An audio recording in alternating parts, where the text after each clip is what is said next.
Welcome. In front of me is a Samsung Galaxy Z Fold5, and today I will show you how we can put this device into safe mode.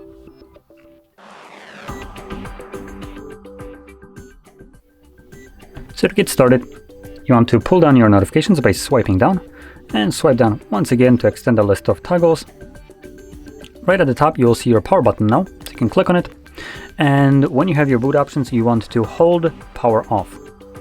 When you hold it, it then, after a moment, changes into safe mode, so tap again to restart your phone in safe mode. Downloaded apps will be temporarily disabled to help you troubleshoot your phone. So we're gonna now just tap on this to initiate that reboot, and when the device boots up, like the message stated, it will be in safe mode. Now, when it is in there, like also the message stated, the apps that you have downloaded will be disabled, but that's not entirely true, because a bunch of even Samsung applications will be turned off and will basically fall under the category of downloaded apps for some reason.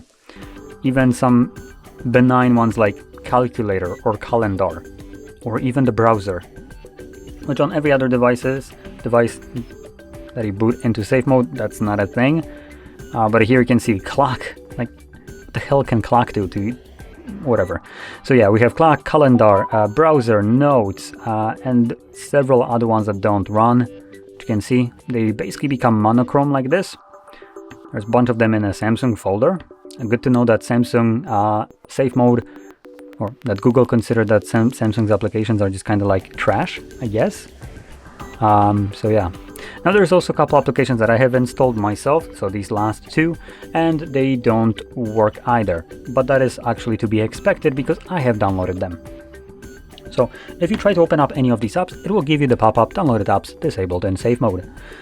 So from here, you can troubleshoot your device, solve your problem, and once you're done with whatever problem you were having, you'll then want to most likely boot back into the normal mode, which you do by going back to your boot options and then just simply selecting restart.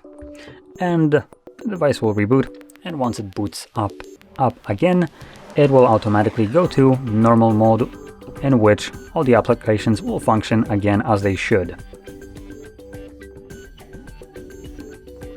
And there we go. So, if you found this very helpful, don't forget to hit like, subscribe, and thanks for watching.